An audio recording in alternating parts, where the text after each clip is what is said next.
Shantu Asha, Shantu Asha, Shantu Asha. Hey, what is going on, everyone? This is your boy Tanvir Saad, the Bengal Dragon. Make sure to hit that like, subscribe, and bell notification buttons, as all your support really helps me remain motivated to continually making a variety of different type of videos on this channel, mostly covering Bangladesh cricket, but also making a lot of other type of content such as movie reviews, music videos, game reviews, you name it, character analyses, you name it. So today I'm going to talk about the third T20 between Bangladesh and the West Indies that took place in Guyana, I believe, yesterday. And yes, sorry for the 1 day delay in the videos that are being released.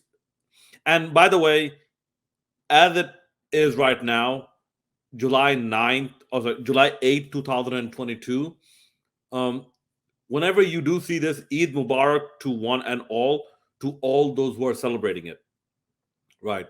Because I have to deal with basically an intense gym routine.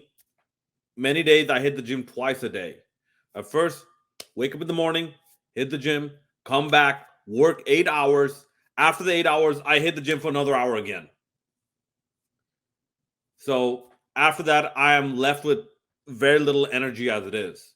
So that's why the videos take a little bit of time to make. But anyways, that said and done, let's talk about the third T20. The first thing you saw is that Bangladesh, the batters, they started at least implementing some of the plans. This is why I am not so angry at Bangladesh right now. Like, first of all, going in, I knew that Bangladesh will have to watch out for Nicholas Puran because I was keeping an eye on West Indies in Pakistan. I was keeping an eye on that. And if I'm not mistaken, Nicholas Puran was one of the star performers for West Indies in Pakistan, against Pakistan, which are reputedly a very good T20 side. Nicholas Puran performed against them. So I knew that Bangladesh would have to watch out for them, and especially Nicholas Puran. So that's what ended up happening in this match. Bangladesh basically once again got overpowered. And the batting, Bangladesh tried to rotate the strike a bit more, which is good to see. You know, Anamal Haq, give him a bit more time. He performed in Bangladeshi domestic ODIs. Bangladeshi domestic ODIs, they're not even played with the same ball. And yes, the type of ball that you use, it does make a difference even in the batting. Because I handled a Duke's ball, I handled a Kookaburra ball. The SG ball, no. So even as a batter, you have to learn to understand the behavior of said type of balls, said type of cricket balls. So Anamal Haq, the odds are against him to perform, but I would still remain patient with him. And the ODIs are coming up, so I would remain patient with Anamal Haq in the West Indies ODIs and in the whole tour of Zimbabwe that just got announced. So I would remain patient with him in that.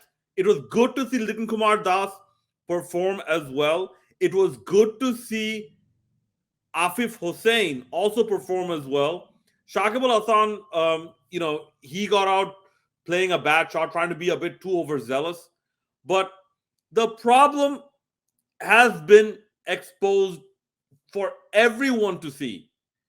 The problem is that Bangladeshi batters don't have power, like don't have physical power. For this, you don't need a batting coach. You need a strength and conditioning coach. You need the Bangladeshi players to hit the gym and lift the weights a lot more.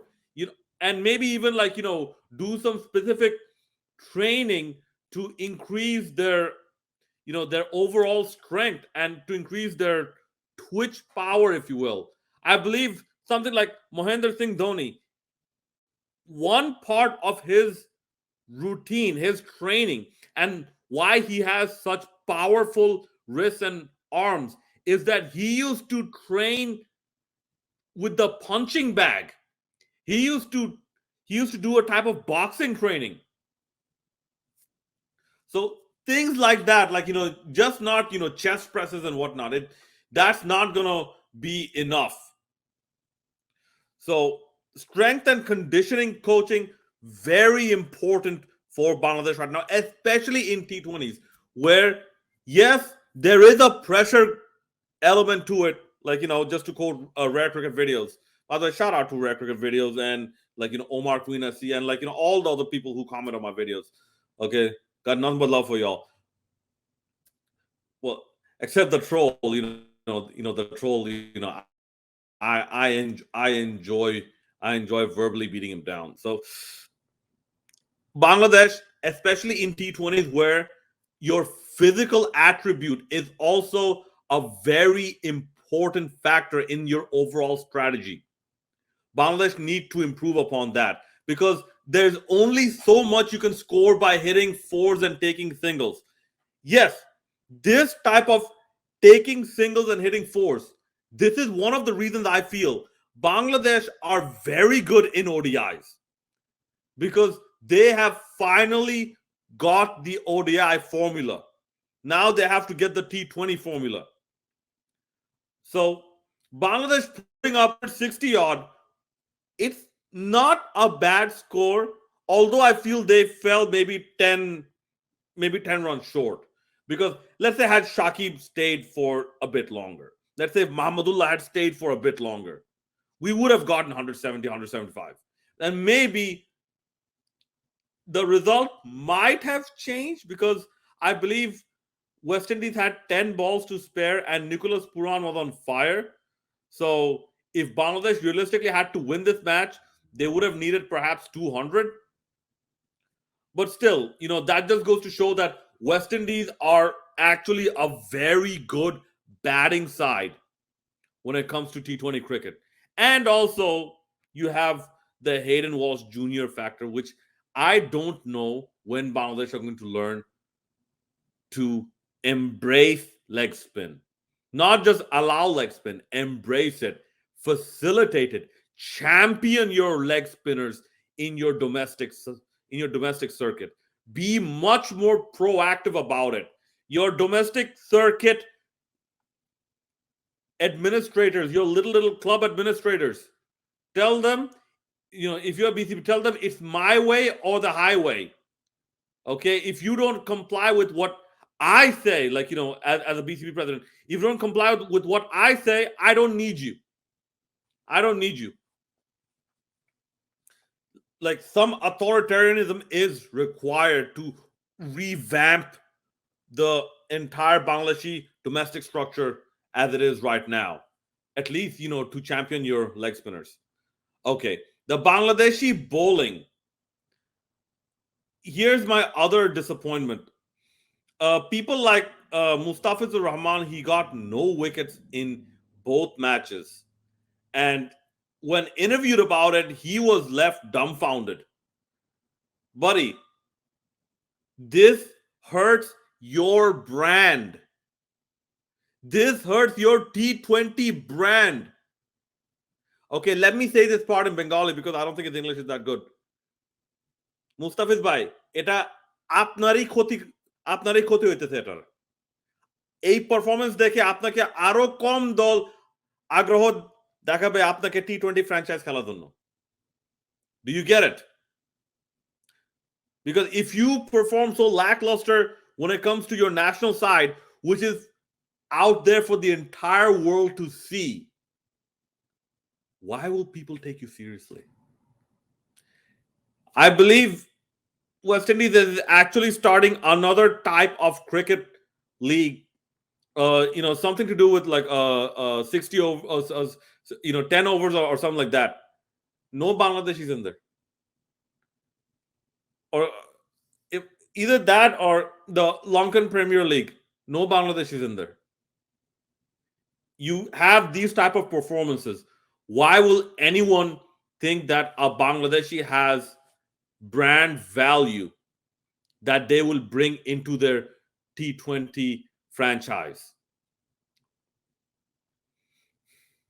This was also the point, this is also a time for Shakib to show the IPL auctioneers that dropping him was a mistake. Well, I'm sorry to say this, Shakib could have done better. Okay. So, in terms of the pace bowling, I don't know what's going on with the bowling coach, because it seems that BCB keep getting exorbitant coaches, international exorbitant coaches who end up taking the BCB for a ride for the most part, not all of them, because Steve Rhodes had some positives when he was head coach. Jamie Sirens had some positives when he was head coach, but you had some coaches who end up taking Bangladesh for a ride. Okay. In terms of other positives, Bangladesh's fielding, well, at least they did not drop catches, but unfortunately, it got to this point where Bangladesh doing the basics right is now considered a positive for a lot of other people. So at least we have that. But to sum everything up, this was an improved performance by Bangladesh. I would say remain patient, ladies and gentlemen. Bangladesh are still newbies, very slow learners in T20. I mean, people, did you guys forget how bad Bangladesh's record was in ODI cricket before they finally got the formula right? This goes to show that Bangladesh, unfortunately, they're not the quickest of learners, at least in terms of their cricketing culture. So give it a bit more time. If you have to change the captaincy, go for it. I mean, personally, I would either stick with Mahmudullah or go with Litan Kumar Das or maybe Mushfiqur Rahim. But then again, I don't know. Mushfiqur Rahim, he seems a little less proactive. And I would not go with Shakib Al Hasan, because the thing with Shakib Al Hasan is his vacation schedule is a bit uncertain. So we cannot have a player who goes on vacation, on a whim. You can't have that be the captain of your side. So I would either go with Mushfiqur Rahim or Litan Kumar Das if you have to change the captain. Definitely not Mustafizur Rahman. Definitely not Shoriful Islam or Taskin Ahmed. Nurul Hassan Sohan, way too young in terms of matches played. And West Indies, congratulations, on winning the series 2-0. Now I'm looking forward to the ODIs where Tamim Iqbal will return as captain and as star batter. Shakib Al Hasan is out, so we'll get to see a definite replacement. And I'm looking forward to see what Anamul Haq has to do. And I'm very certain that he will get the place ahead of Nazmul Hussain Shanto.